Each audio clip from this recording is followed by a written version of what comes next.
The Raven by Edgar Allan Poe. Once upon a midnight dreary, while I ponder, weak and weary, over many a quaint and curious volume of forgotten lore, while I nodded, nearly napping, suddenly there came a tapping, as of someone gently rapping at my chamber door. "'Tis some visitor," I muttered, tapping at my chamber door. Only this and nothing more. Distinctly I remember, it was in the bleak December, and each separate dying ember wrought its ghost upon the floor. Eagerly I wished the morrow, vainly I had sought to borrow from my book surcease of sorrow for the lost Lenore. For the rare and radiant maiden whom the angels named Lenore, nameless here forevermore. And the silken, sad, uncertain rustling of each purple curtain thrilled me, filled me with fantastic terrors never felt before. So that now, to still the beating of my heart, I stood repeating, "'Tis some visitor entreating entrance at my chamber door, some late visitor entreating entrance at my chamber door. This it is, and nothing more." Presently my soul grew stronger, hesitating then no longer. "Sir," said I, "or madam, truly your forgiveness I implore, but the fact is I was napping, and so gently you came rapping, and so faintly you came tapping at my chamber door, that I scarce was sure I heard you." Here I opened wide the door. Darkness there, and nothing more. Deep into that darkness peering, long I stood there wondering, fearing, doubting, dreaming dreams no mortal had ever dared to dream before. But the silence was unbroken, and the stillness gave no token, and the only word there spoken was the whispered word, "Lenore?" This I whispered, and an echo murmured back the word, "Lenore." Merely this, and nothing more. Back into the chamber turning, all my soul within me burning, soon I heard a tapping somewhat louder than before. "Surely," said I, "surely that is something at my window lattice. Let me see then what thereat is, and this mystery explore.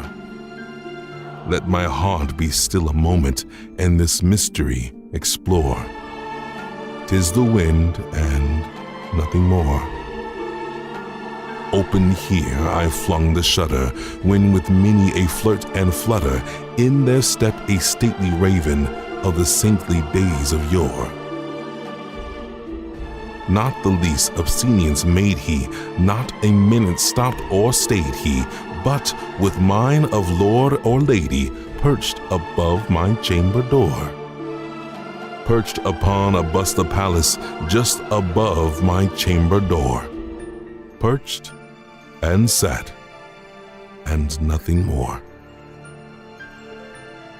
Then this ebony bird beguiling my sad fancy into smiling, by the grave and stern decorum of the countenance it wore. "Though thy crest be shorn or shaven, thou," I said, "art sure no craven. Ghastly, grim, and ancient raven, wandering from the nightly shore, tell me what thy lordly name is on the night's plutonium shore."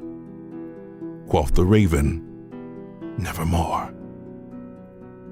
Much I marveled this ungainly fowl to hear discourse so plainly, though its answer little meaning, little relevancy bore.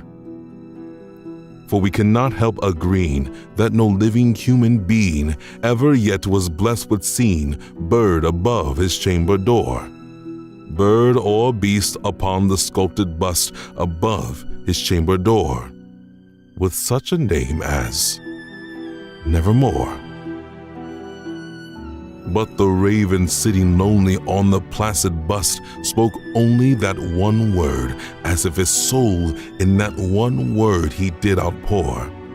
Nothing farther than he uttered, not a feather did he flutter, till I scarcely more than muttered, other friends have flown before. On the morrow he will leave me, as my hopes have flown before. Then the bird said, Nevermore. Startled at the stillness broken by a reply so aptly spoken, doubtless, said I, what it utters is only stock and store, caught from some unhappy master whom unmerciful disaster followed fast and followed faster, till his songs one burden bore. Till the dirges of his hope that melancholy burden bore, of never, nevermore. But the raven, still beguiling all my fancy into smiling, straight I wheeled a cushioned seat in front of bird and bust and door. Then upon the velvet sinking, I betook myself to linking fancy unto fancy, thinking what this ominous bird of yore, what this grim, ungainly, ghastly, gaunt, and ominous bird of yore meant in croaking nevermore. This I sat engaged in guessing, but no syllable expressing to the fowl whose fiery eyes now burned into my bosom's core. This and more I sat divining, with my head at ease reclining on the cushion's velvet lining that the lamplights gloated o'er, but whose velvet violet lining with the lamplight gloating o'er she shall press nevermore. Then methought the air grew denser, perfumed from an unseen censer, swung by seraphim whose footfalls tinkled on the tuffled floor.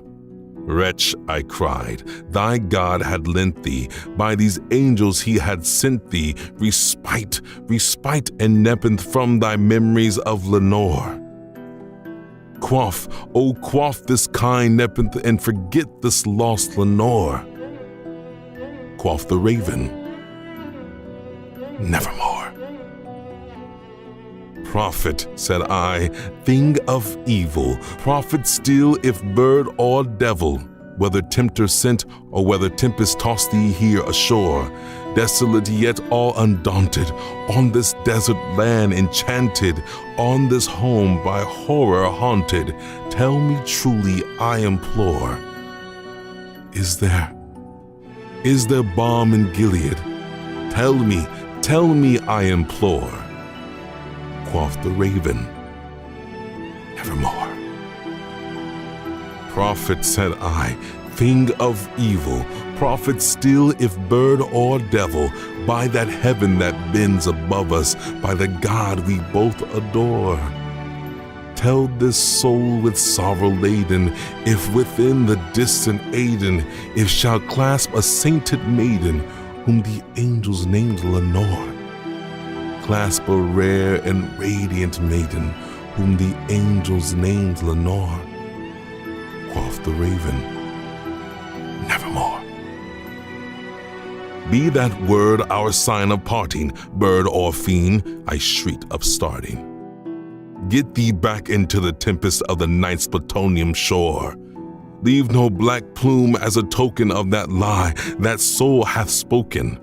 Leave my loneliness unbroken, quit that bust above my door. Take thy beak from out my heart, and take thy form from my door. Quoth the raven, Nevermore. And the raven, never flitting, still is sitting on the pallid bust of Pallas, just above my chamber door. And his eyes have all the seeming of a demon's, and the lamplight o'er him streaming throws his shadow on the floor. And my soul from out that shadow that lies floating on the floor shall be lifted nevermore.